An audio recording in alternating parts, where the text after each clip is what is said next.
Donald Trump, Kristi Noem, and Stephen Miller want you to believe that ICE is big and powerful and scary and can do whatever they want, but so much of it is a bluff. They want you to believe that they're all powerful and you are entirely powerless, but that could not be further from the truth. A lot of people have commented that ICE's behavior, especially with Kristi Noem and her little propaganda film crew behind her, are really like doing reality TV's version of fascism. Jamelle Bouie calls them cargo cult fascists. I like to say that they're a paper tiger.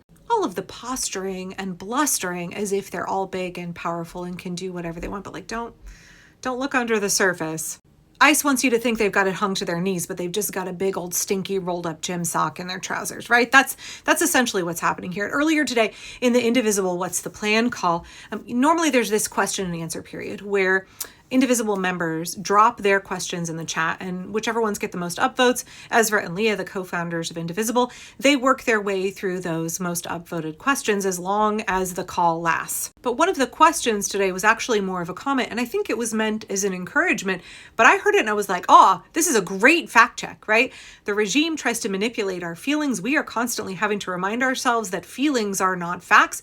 We have to bring facts into the conversation so that we can make sure that we are functioning, we are operating in reality instead of being run by escalated feelings. Right? That's entirely how propaganda works, manipulating your emotions. So we got to speak truth to ourselves, right? We got to remind ourselves of the facts. And we have to remind each other of the facts. So I appreciated this comment. I'm so sorry I did not get the person's name in the moment, but thank you for this and for sharing it with 5,000 people in the Indivisible call today, and hopefully it will reach a lot more. Okay, remember, ICE wants you to think that you are powerless and they are all powerful. They can trample on your rights and there's nothing that you can do about it. So this commenter said, we actually have a big tactical advantage over ICE. We have multiple tactical advantages over ICE. We can mobilize large numbers of people quickly, and they can't.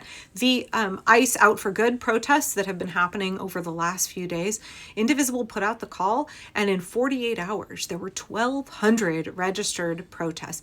There were more people protesting after Renee Good's murder. 1,200 protests around the country. Of course, corporate legacy media didn't really want to cover it. Of course, they're intentionally trying to suppress the truth of what's happening on the ground all across America. We can mobilize large numbers of people very quickly. And over the last several days, more and more and more Minnesotans are just like pouring into the streets, getting activated and involved in resistance for the first time. If you go on Instagram in particular, you'll see so many street interviews that people like Jolly Good Ginger, but others are conducting, where they're talking to veterans who are now like so appalled at ICE's brutality and the violation of our constitutional rights that these are veterans who have never done any protesting before now. Like this is the first time. Regular, ordinary people, older folks, veterans, members of the clergy, moms, so many moms who are like, this is it for me. I have to get involved. I have to stand up. I have to speak out.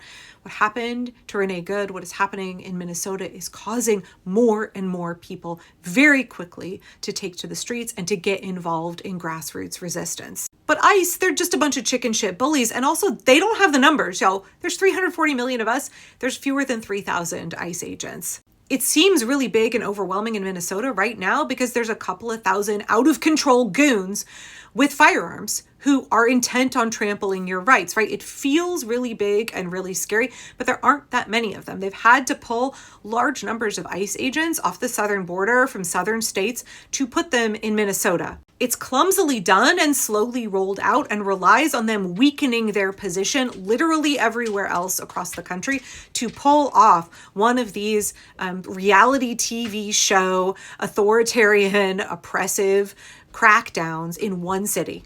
They could not do this in two cities at the same time, much less a half dozen or everywhere across America. It's cargo cult fascism, y'all. They're a paper tiger. They want you to think that what they're doing in Minnesota will happen everywhere all of the time, all across the country. And like, there aren't the numbers. The math is not there. But the math is on our side, y'all. Hundreds of millions of us. And we have friends all over the world that are standing in solidarity with us, that are rooting for us. But even just if you look at Minnesota, right, all of that mobilization is being done locally. Minnesotans, they don't have to pull people from all over the country. It's that groundswell. It's that grassroots organizing. People are rising up right where they're at. ICE has to try and pull in these fail sons from all over the place. Meanwhile, like, what is it? 1,750 ICE agents have quit over the last year because they're like, no, I don't want to do this.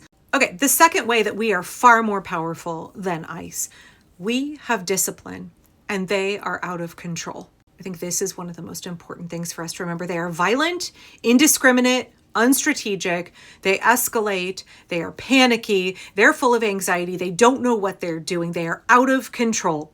People who are out of control make big mistakes. You're not strategic if you're just spun up all the time. We have our nonviolent discipline. We are committed to de-escalation techniques. We are committed to training. We are committed to learning strategy. We are committed to emotion regulation. We are committed to keeping each other safe. We have discipline and they are out of control. The third way that we are more powerful than ICE is that we look out for each other.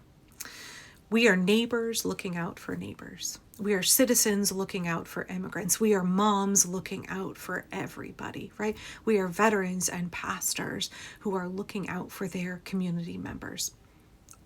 And ICE, what are they? Just like paid goons who feel like some signing bonus that I guarantee you the government's not going to pay them, right? These guys are all either going to end up quitting, they're not going to fulfill their contracts, so they're not going to get their $50,000 bonus, or they're going to end up in the post-regime era where they face prosecution. The federal government's they're not going to pay these guys, right? It's not going to happen. These are hired thugs. They don't have solidarity. They don't have community. They don't have camaraderie with each other. They're motivated by money and maybe their hatred of women and their hatred of immigrants. By the way, did you see that news piece that after pardoning Enrique Tarrio, Donald Trump put him on the rolls at ICE? He works for ICE now as an agent. They don't have loyalty to each other. They don't keep each other safe at all. They're motivated by a paycheck. Some of them are per head bounty hunters, right? We have community. We look out for each other. We operate from the mindset and the motto of who keeps us safe? We keep us safe. And part of that is that we are documenting, we are keeping each other safe now as best as we can.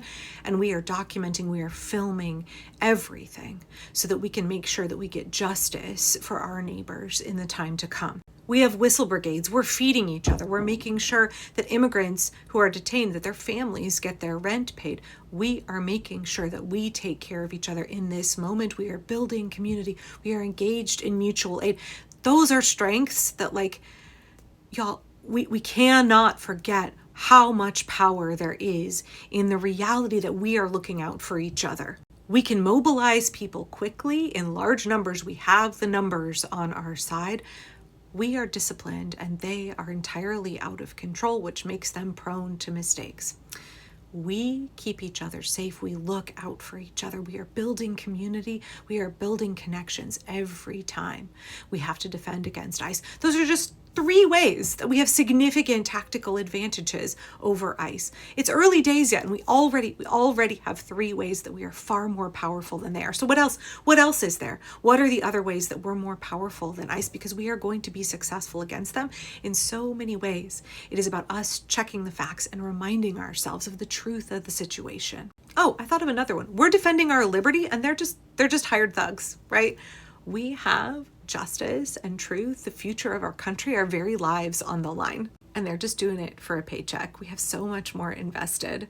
And I guess I just want to encourage you here, keep checking the facts, because they're going to constantly be lying to us, trying to make us feel small and powerless. When we are multitude, we have justice on our side, we are going to be successful. But we got to keep checking the facts. We got to keep checking the facts. Because they're trying to obscure the truth at every turn, and we're not going to let them. We are more powerful and we will be successful.